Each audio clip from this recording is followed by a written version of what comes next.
Welcome back to a brand new video of the Targeted Individual Program, Targeted Individual Experience. So just leaving by Pam. It is 11:30, maybe a little after 11:30. Finished assembling Ethan's dresser drawer, his new one, and he helped me, which was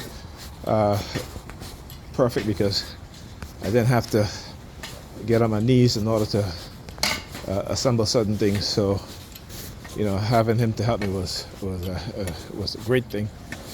And my back wasn't hurting me, so that was good. I did take a muscle relaxer though a few minutes ago, since I knew I was going to be going home. So when I went down to the basement to put the box that the parts for the dresser drawer on, there was a new guy moving to the building on the same floor. All right, and I've seen him a couple of times too. But like I said, I always wait and observe to see if this guy moving strictly to target me. All right, and I've noticed that for the past few days. All right, whenever I leave or I come in, I've seen him. All right, and so tonight when I went downstairs to the basement, man, it's about 11:30. So he's down. He's waiting, and I'm like, okay, because the elevator was in the basement, and I called the elevator up, and like I said, it's never a coincidence when these things happen, because as soon as I took the elevator down, I could tell he was waiting there for me. All right, they wanted to see if I was going to leave or I was going to stay, and I left.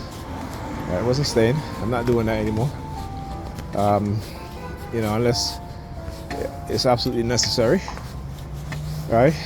And so anyway, he gets in the elevator with me, and then he starts like looking at my finger, my pointing finger, and then he as the elevator was going up, as he pressed the floor, he kept looking at me, and then he started whistling. And so as I got off at the lobby, first floor, I started whistling back. You know what I'm saying? So I'm like, these people, man, let me tell you, the narcissistic and craziness of what these people engage in, and the fact that, particularly in my targeting, to have the mothers of my 3 kids, engage in behavior to which they would try to destroy my life. And I'm not even trying to destroy their life. And if I had engaged in that behavior, I would be justified. Right? I would be justified, but I'm not that way. I'm not that person. But they are. Okay? Because they have been manipulated because of their relationship with men. And again, I don't totally blame them.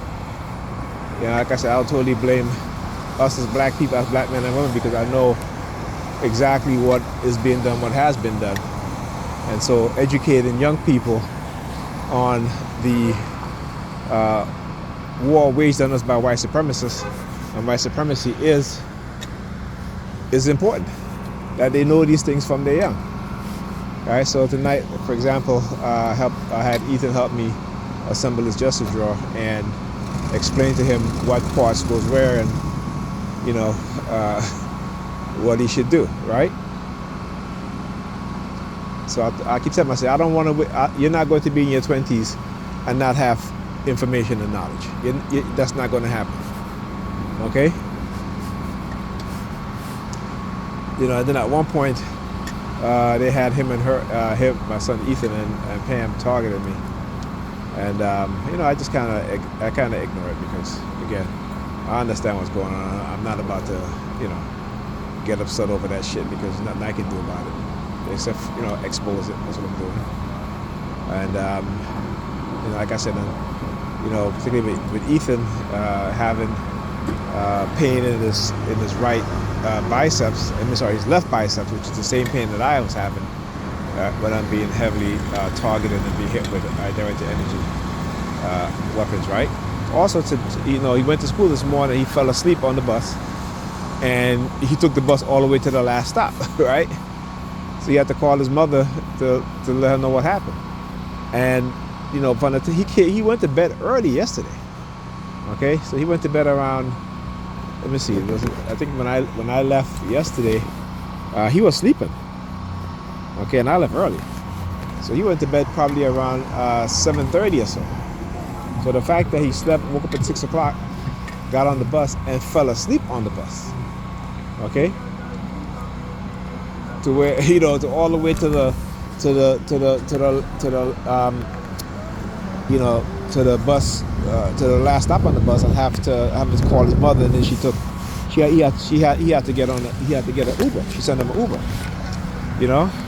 so he ended up not going to school. So and I tell him, I said, listen, I buy you, I buy my kids supplements. Like my son, I buy, he has some of the same stuff that I have. Like in Cobra, I get him, he had energy gummy, particularly because he's in high school. And particularly, I know he's tired during the day, but he won't take it. And he's like his mother. His mother would not take her medication until something happens, and then all of a sudden she's taking her medication, right? Now, for me, certain medication I don't take all the time. There are times when I used to take muscle relaxers every day. No, I don't. No, I take them whenever, like I had to, assemble, my kids in your present apartment. Their drawers, right? So I did my daughter's first, took a muscle relaxer. Actually, I took two because I was by myself. So I took one before I started and one after. And then with Ethan, I just took one after before. And also, if I bend a certain way on my back hurts, I'll take a muscle relaxer, right? You know what I'm saying? And so, that's what I do. But I take my supplements every single day, all right? And so I tell them, I said, I buy you these things, you should take it, I get omega-3s, elderberry for the winter, you know what I'm saying? Blue clover, vitamin B complex, right? And these things that I get them, but they won't take it. But yeah, talk to you guys in the next video.